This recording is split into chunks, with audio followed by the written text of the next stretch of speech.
চম্পক ভাই 1 মিনিট। মোহাম্মদ মনিবুর রহমান চম্পক। চম্পক ভাই এগিয়ে চলো, আমরা আছি তোমার সাথে। দুঃখী রাখি ভাই, চম্পক ভাই, চম্পক ভাই। নিচে লাগালে সমস্যা নেই ভাই। এই ধরেন। আসসালামু আলাইকুম। মঞ্চে উপবিষ্ট আজকের সিপাহী কল্যাণ সমিতির সভাপতি সাহেব, মঞ্চে আরও আছেন এখানে সমাজসেবা অফিসার, মঞ্চে আরও আছেন আমার মুরব্বিয়ান, আর আপনারা আমার প্রাণের মানুষ, আসসালামু আলাইকুম। আমি শুরুতেই বলি যে আমি বন্ধু হয়ে ছুব তোমায়, হব তোমার সকল ভালো কাজের নীরব শুভাকাঙ্ক্ষী।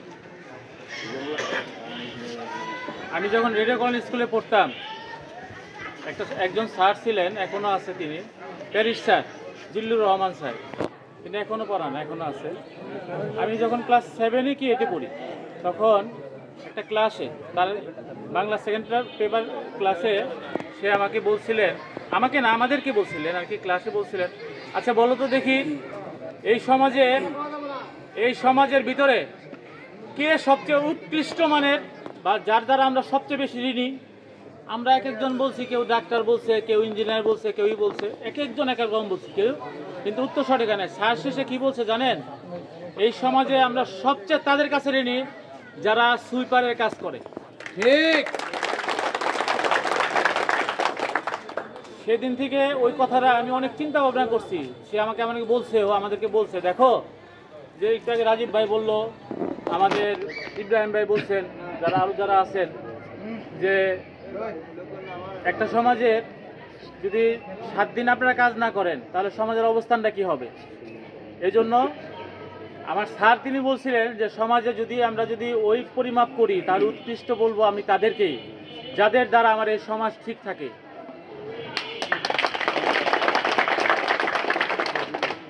আর আমি মনিবুর রহমান চম্পক, আমাকে হয়তো অনেকে চিনেন।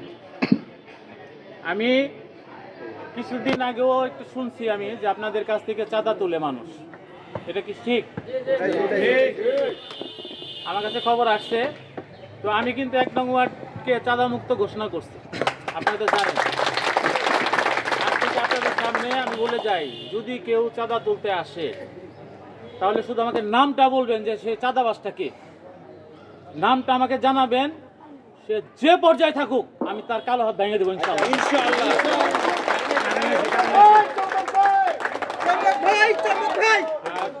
আপনারা যে বলতেছেন যে আপনাদের ভাই কারণ আছে, আপনারা যে বলছেন যে আপনারা অধিকার ফিরে পেতে চান এই সমাজে, আপনারা যেহেতু আমার স্যার বলছেন, আমিও মনে বিশ্বাস করি আপনারা উৎকৃষ্ট শ্রেণীর মানুষ, সবচেয়ে আপনারা আলোকিত মানুষ। আপনারা কিসের আন্দোলন করবেন? আপনাদেরকে সম্মান দিতে হবে এই সমাজের সবাইকে। আর আল্লাহ যদি আমাকে কবুল করেন, আমি তো জানেন আমি জিয়া আদর্শের সৈনিক, খোরশেদ ভাইয়ের সৈনিক। আমি তৃণমূল পর্যায় থেকে প্রত্যেকটা জনগণকে আমি বলতে চাই, কেউ কারোর সাথে অন্যায় করতে পারবে না বা অন্যায় করতে আমি দেব না। আমি নিজে অন্যায় করব না, কাউকে করতে দেব না, এটা আমার স্লোগান। আপনারা আমাকে দেখবেন, আগে যাচাই করেন যে আমি কোথাও অন্যায় করি কিনা। আমি নিজে কারো কাছ থেকে 10টা টাকা খাবো না, কাউকে চাঁদাবাজি করতেও দেব না ইনশাআল্লাহ। যতদিন বেঁচে থাকি একটি সুন্দর বাংলাদেশ গড়তে, অন্তত পক্ষে সবাইকে সুন্দর করতে, অন্তত পক্ষে আমার 1 নং ওয়ার্ডকে গড়তে আমার সাথে আপনারা থাকবেন না? ইনশাআল্লাহ আমরা এই সমাজকে পরিবর্তন করব, নতুন একটি দিগন্তের উন্মোচন করব। আমরা মানুষকে দেখাতে চাই যে ইচ্ছা থাকলে সবই উপায় হয়। আপনারা জানেন খোরশেদ আলম ভাই কিন্তু কেউ কোনোদিন বলতে পারবে না যে তিনি চাঁদার সাথে জড়িত আছেন, কেউ বলতে পারবে? এই জন্য তিনি এত জনপ্রিয়। আমি সবসময় তার আদর্শের কথা বলি, আমি তাকে অনুসরণ করি। আমি বলতে চাই যে আমার জীবন দশা কেউ আমাকে বলতে পারবে না।